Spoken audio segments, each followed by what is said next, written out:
I was betrayed by my fiancé and rejected by my family, but I got up and today I live free and happy.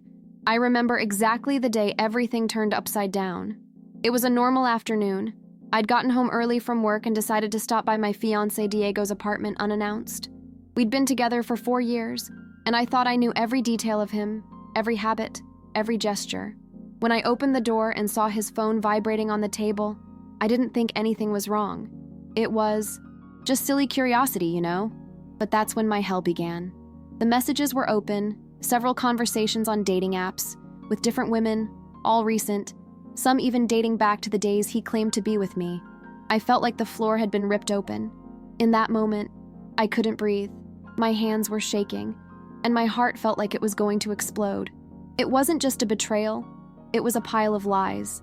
I'll never forget the feeling of being played for a fool for so long. It felt like everything I'd experienced with him had been a sham. It was there, in that silent room, staring at those disgusting messages, that a part of me died. I should have screamed, broken something, I don't know, but I just stood there, frozen, staring at the screen as if it weren't my fault. The worst part was the mix of emotions: anger, sadness, shame, but mostly a horrible feeling of ridicule. I thought about all the times I'd defended him, all the times we'd made plans for marriage, a house, children, and realized none of it meant anything to him. While I was dreaming about the future, he was searching for any woman online. When he came home and saw me with my phone in my hand, he still had the nerve to try to convince me it was old stuff, that it meant nothing. I nearly vomited from the disgust of hearing that.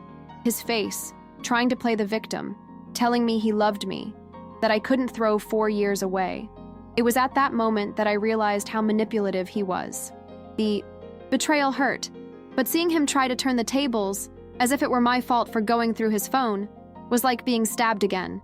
What truly destroyed me wasn't just the betrayal. It was my family's reaction when I told them. I expected support, someone to say, "We're with you." But what I received was judgment. My mother, Selena, turned to me and said that maybe I'd been too hard on him, that every man makes mistakes, and that I should think twice before ending any engagement.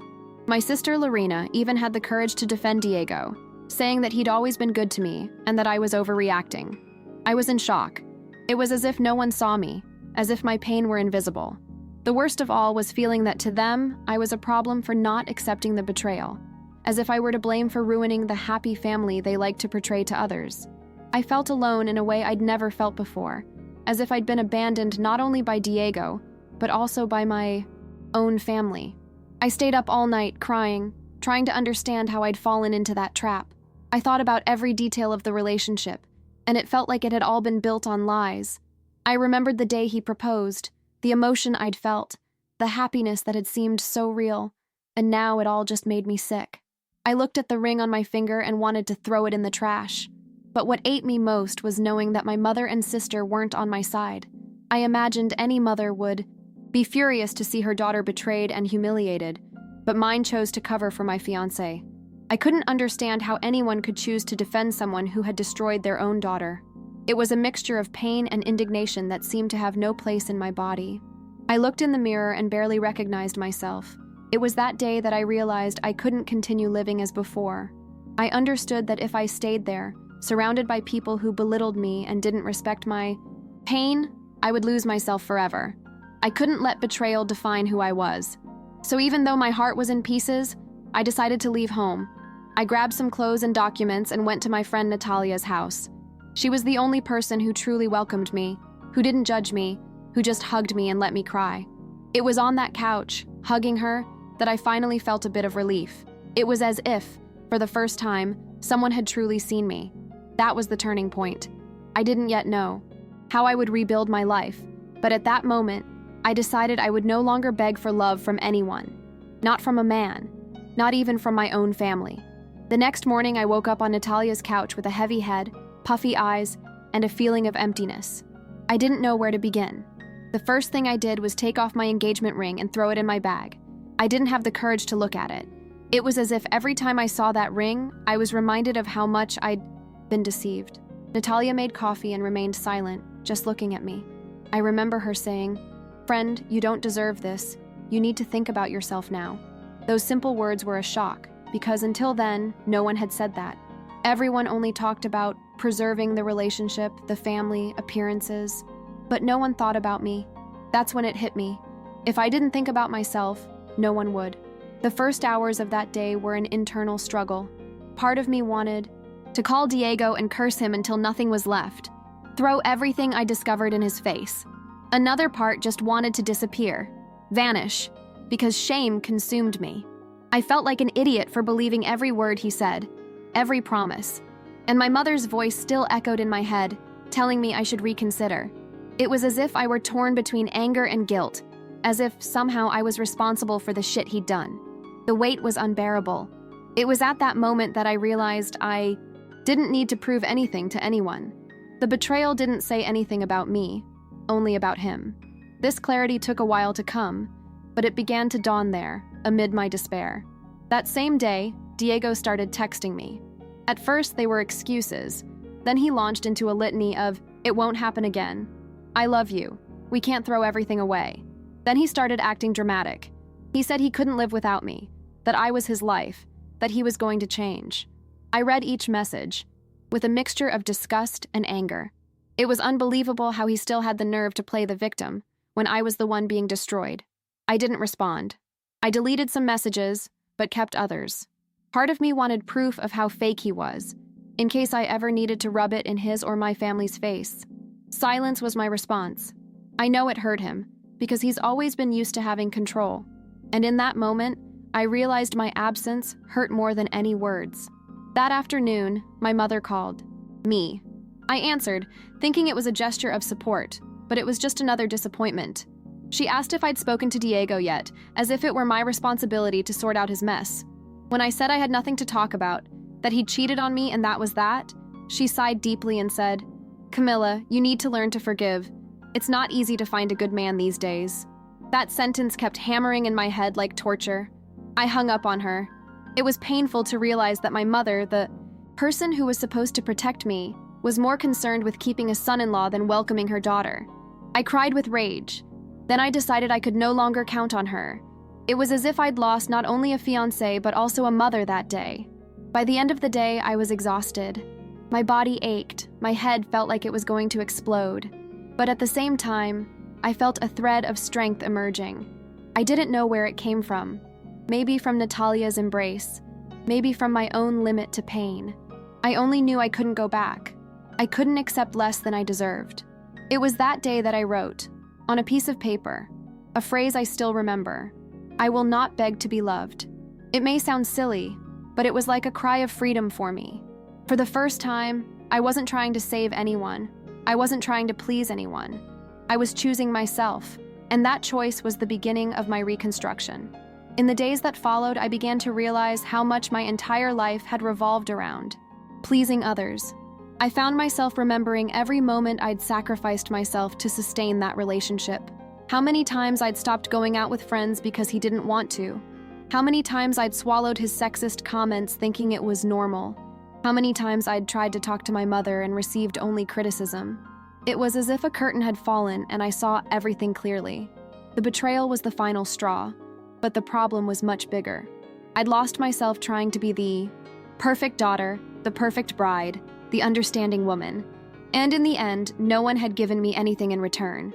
This realization hurt, but at the same time, it gave me a strange sense of freedom. Because if no one cared, then I could finally start caring about myself. I remember one specific day, shortly after I left home.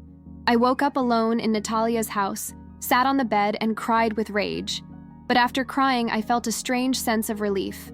I was silent, without yelling, without demands, without Diego manipulating me, without my mother belittling me. It was just me, my tears, and that emptiness. It was at that moment that clarity came to me. I didn't need anyone to validate me. I could rebuild myself my way, in my own time. It was painful, but it was real. I even wrote in my journal, "Silence hurts, but it's more sincere than the lies I lived." It was then that I understood that pain was also a path to healing. Diego, of course, didn't take my disappearance well. He showed up at my work, trying to convince me we could start over. I looked him straight in the eye and saw a man desperate, not for love, but for control. He couldn't accept that he'd lost the power he once had over me. It was hard not to give in to the temptation to scream, to throw everything in his face, but I just said, "You made your choices, now I'm making mine." He was shocked. I left that conversation shaking inside, but feeling strong. It was as if every time I said no to him, I was saying yes to myself. That feeling was one of the most important in my life because I realized I no longer needed to be afraid of him or of being alone. As I struggled to get back on my feet, my sister Lorena began to reveal her own contradictions. I discovered she was involved with a married man, and yet she had the nerve to criticize me for my choices. It was like a slap in the face to realize that the same person who had judged me for not holding my engagement was living off scraps from a man who would never leave his wife. I didn't feel pity. I felt anger, but also a strange sense of justice, because somehow life was showing her how hypocritical she was. And for me, this only reinforced that I had made the right choice in cutting those toxic ties. During this time, Natalia was my safe haven. I remember one night we were drinking cheap wine on her apartment balcony, and I confided in her that I felt like garbage. She held my hand and said, "Camila, you are not what they did. To you, you are what you will do from now on." Those words stuck with me.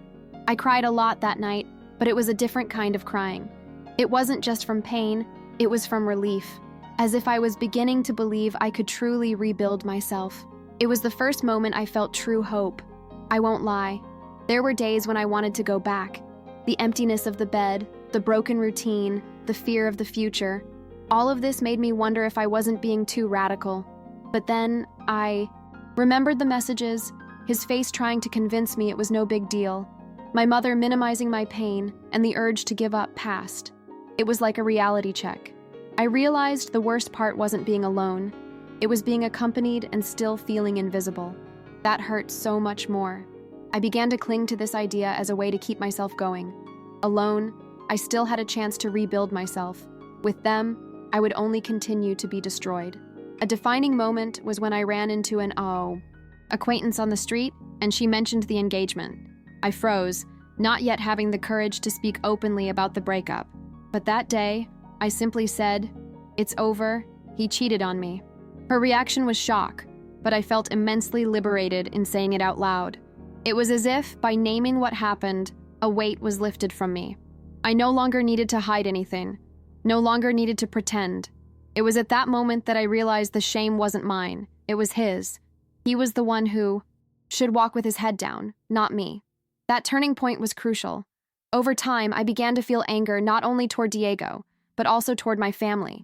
My father Jorge's inaction hurt me in a silent way. He didn't call me, didn't ask how I was, simply remained silent. I expected him to at least defend me, but his cowardice was as painful as Diego's betrayal. It was as if I had lost two men at once, my fiancé and my father.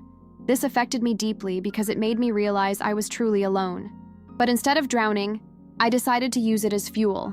If I couldn't count on them, I would learn to count on myself. It was during this phase that I began to think about revenge. Not the kind of revenge you see in a soap opera, full of elaborate schemes, but something that would give me a sense of justice, that I hadn't just been a passive victim. I wanted Diego to feel, even if only a little, the humiliation I'd felt. So, with Natalia's help, I gathered screenshots of his conversations and sent them anonymously to a few people close to me, including his co-workers. I know it may seem cheap, but in that moment, it was liberating. I didn't do it to destroy his life. I did it to show him he wasn't the prince everyone thought he was. It was my way of returning a piece of the pain he'd caused me. When the bomb went off and I learned he was furious, it was the first time in weeks I could actually laugh.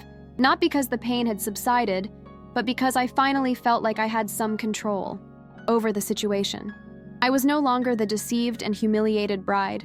I was the woman who had the courage to expose the truth. That gave me immense strength. I knew it didn't erase what I'd experienced, but it helped me move forward with more ease. It was as if, by taking off his mask, I had also taken off my own. The perfect woman who needed to please everyone. I was free. Over the next few months, I began to truly rebuild myself. I traveled alone for the first time, even though I didn't quite know what to expect. It was liberating to realize that I could take care of myself, that I could have fun, laugh, and meet people without relying on anyone else. Every small achievement, like paying my own bills, Going out to dinner alone, making new friends, gave me a sense of autonomy I'd never felt before. I realized that life didn't have to be perfect. It just had to be mine. And little by little, the pain of betrayal became more bearable because I was busy living again. Contact with my family remained minimal. I realized I didn't need their approval to be happy. My mother and sister remained trapped in their own dramas, and Diego continued to crawl on social media looking for any woman who would accept his lies. I no longer felt intense anger, just a mixture of indifference and relief at not being part of that chaos. It was a strange but wonderful feeling. I could finally breathe without needing to protect anyone, without needing to submit to manipulation. I learned that loving myself was more important than any reconciliation or forced forgiveness. And then Raphael appeared. Not dramatically or miraculously, but simply. We met at a cafe, chatting about trivial things, and I felt a genuine connection. For the first time, I wasn't afraid to give in to my feelings, because I had already built my foundation alone. With him, there was no pressure, no lies, no demands. It was just respect, companionship, and care. I realized I didn't need a man to save me, but that a good relationship could emerge when I was whole and aware of my own strength. Raphael became a symbol of a new beginning, that life can offer good things even after so much pain. Today, when I look back, I no longer feel intense anger toward Diego, Lorena, or my mother and father. I feel relief for having put myself first, for having understood that some people only come into our lives to show us what we don't want to repeat. I realize that family love isn't always loyalty, and that there's no shame in cutting toxic ties. I chose myself, and that's liberating. Every tear, every sleepless night, every feeling of abandonment has led me here. Stronger, clearer about who I am and what I deserve. If anyone reads this and is going through something similar, I want them to know that the pain won't last forever. It's not easy, it's not quick, but it is possible to rebuild. I learned that overcoming isn't about forgetting, but about choosing to live consciously, without fear or guilt.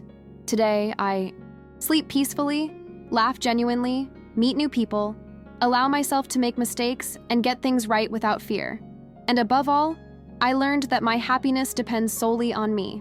I'm not defined by what was done to me, but by my strength to get up, start over, and move on without looking back. I'm Camilla, I'm 28 years old, and I finally feel free.